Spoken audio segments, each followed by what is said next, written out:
Greetings and welcome to the Prime Directive. I'm your host, Jeffico, and my co-host is always Chris. Say hi, Chris. Hello. Chris, I haven't seen you since the choo-choo dance. Oh my goodness, but it was really good though. It was. Were you there when they did that extra chew? I mean, it became the choo-choo-choo dance. Do you know how I knew you were there? Because I saw you crying. I was crying too. I was moved. It was very emotional. It's kind of weird being up at the same time as you. I'm all Delta Shift and you're all whatever. Mm-hmm. Are we doing the engine sounds? Security to Deck 11. Something is very wrong down here. On the ground! Now! Oh, we're just having a set freeze! So, Terminal Provocations, Episode 6, Lower Decks. Mm-hmm. What'd you think? I think it was pretty good. It was pretty good. I did have some issues with this episode, and we'll get into it. But maybe we'll save that for the end. Yeah. Well, I mean, the crew's doing engine sounds, and it creeps out Jack. Mm-hmm. I did appreciate this. This is the kind of thing that Star Trek nerds will do if you leave them alone in the room long enough. So I appreciate that. And I wonder if that's something that just happened in the writer's room and then they just put it in an episode at some point. I think a lot of these things are probably from Mike's notebook of just things he did with his friends. Oh, maybe. So Jack brings the security team down, take them all out. And then we see there's a security log standoff. We finally get like a security log rather than captain's log. Mm-hmm. And there's a standoff with the Drachmani scavengers who are using Martok's voice. Yes, I didn't pick up on that the first time, but you got it immediately. I know my Martok. We can only offer you a finder's reward. This trash is ours. We claim salvage. It has Starfleet stamped on it. That's our trash. It's been abandoned for more than 100 years. That means it's clear for salvage. We're taking it. They want the wreckage that contains Federation technology. Mm-hmm. Apparently it's been sitting there for 100 years. I think they have a reasonable claim on that. Yeah. I think that's a reasonable salvage claim. I mean, that's some 23rd century shit you could probably just take. Yeah. The Lower Decks crew's kind of screwing around in the mess hall, and Beckett pisses off Tawny, our medical chief officer. Mm-hmm. It is really hard to get cheese out of fur. It is. Fletcher's a natural peace negotiator. Some freshly replicated nachos. Try the carnitas. It's a delicioso. At least someone around here appreciates rank. Don't listen to her. She's just a cat in a coat. Oh, thanks for diffusing that, Fletch. I was about to go nuts. He just came out of nowhere in this episode, but he was just like, it started out with him being an all-star, and then it started out with him being useless as shit. That is one of my big issues with that, is I don't really understand the characterization of Fletcher.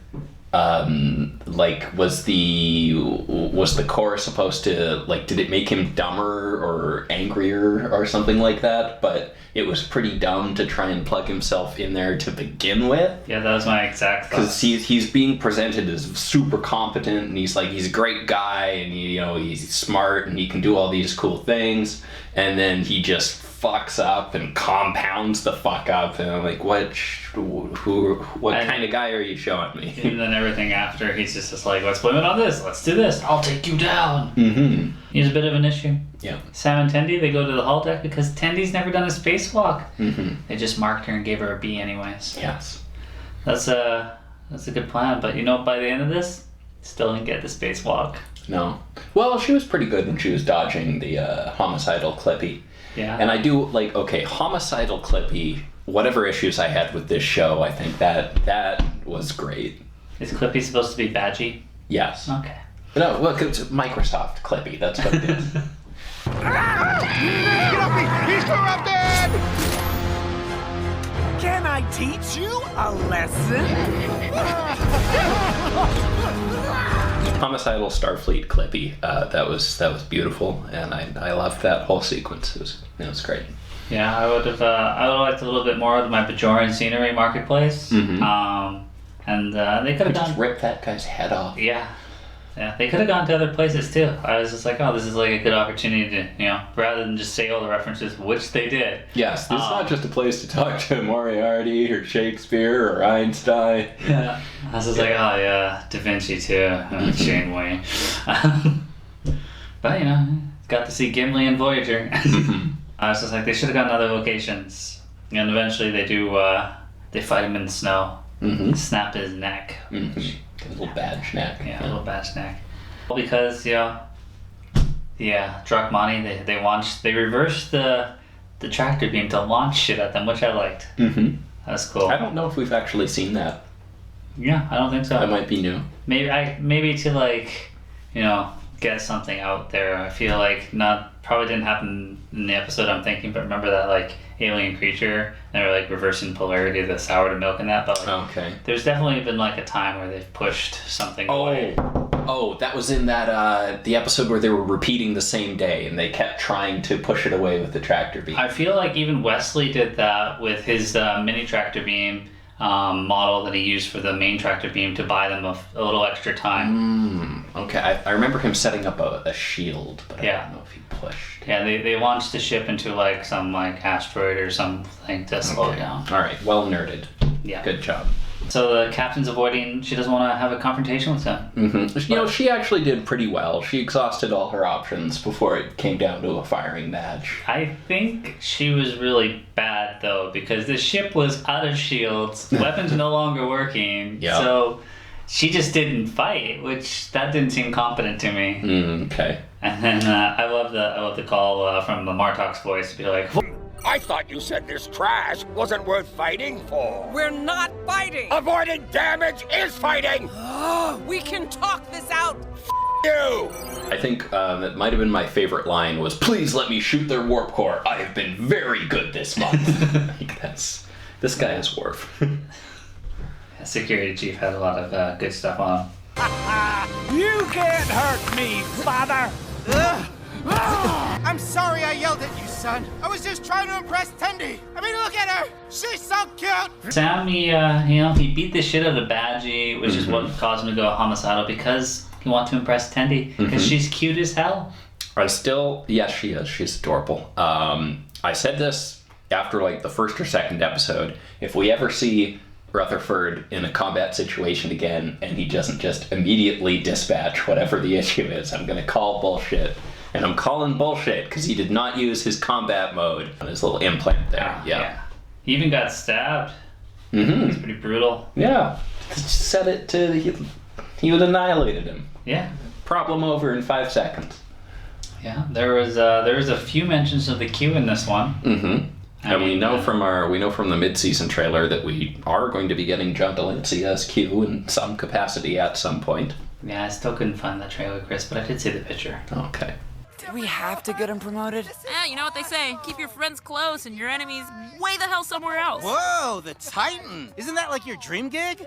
Yeah, it is. End up transferring Fletcher to the Titan, which and I knew you'd be. I was excited about, but I didn't get to see it. No. And now I'm like, I need an animated Titan with Troy and Riker, also cartoon versions of them. Mm-hmm. That'd be so cool. And they could just be like, man, like you guys are doing everything wrong. So I guess Riker is not retired yet. This is like 10 years after TNG, something like that. Yeah, something. So I don't know how quickly Riker retires before we hit him in Picard. I'm not sure Picard knows. Yeah. But final thoughts, Chris?